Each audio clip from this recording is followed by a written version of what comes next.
Jay Williams came on Get Up with me this morning, and he presented two options. I want to get your take on it.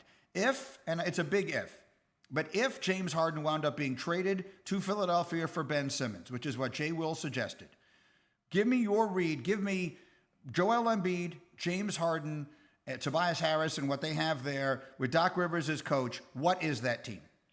I think what you'd end up having would be a very difficult situation with Joel Embiid being able to accept and buy into James Harden's style. Now, I'm not saying that their offense would look exactly like it did with Mike D'Antoni in Houston, but those people that think you can now make James Harden, that he's not playing for Mike D'Antoni anymore, incorporate a player movement, ball movement type of offense, and that he is going to buy into that, and you're going to see a guy now that is more willing to give the ball up early, relocate, cut through to the opposite side of the floor, get a down screen on that side, come out, catch it, where you touch the ball multiple times on the same possession, and you reduce your dribbling by 75-80%, because that's what normal offensive good motion basketball looks like. If you think that James Harden, at this stage of his career, having had what I can only describe as basketball nirvana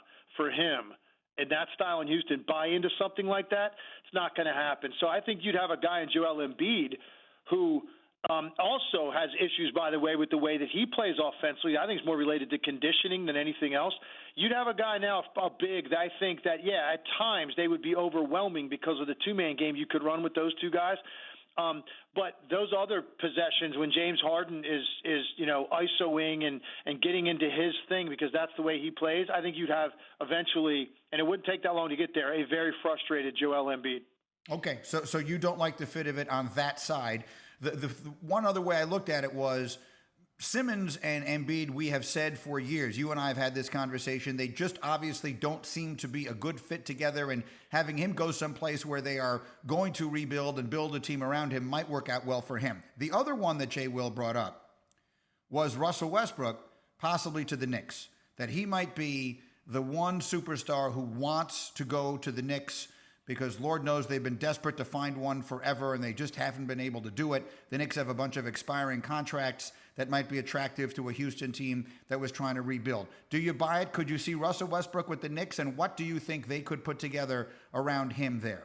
Yeah, I absolutely could see it. And I want to finish off the Philly thing. Look, I will say this.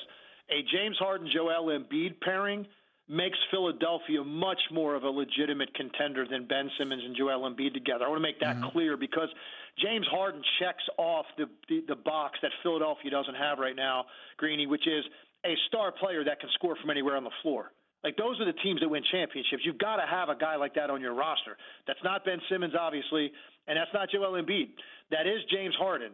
So they would be more viable as a threat. I just don't know if that would be something that would be super enjoyable for Joel Embiid to go through that process because of where he views himself and his own stature in the league. So I just want to finish that point up. As far as Westbrook to the Knicks, look, I think Russell Westbrook is probably at this stage of his career going to be at his best in terms of how we view him when you put him on an inferior team and let him be the guy that does everything. Because what he would do with the Knicks, he'd take them instantly to a much more competitive team in the East, just because he's one of the most competitive guys that's ever lived. And we've seen him in this role before after Durant left Oklahoma City, when he won an MVP and he averaged a triple-double, and he had, for all intents and purposes, a mediocre roster filled with role players around him. And we admired him for being able to get a team like that above 500. That's kind of the boat he would be in with the Knicks.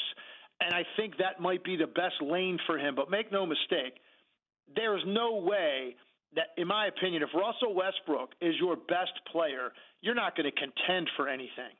So he can make them a much more interesting story. He will obviously make them much more exciting to watch.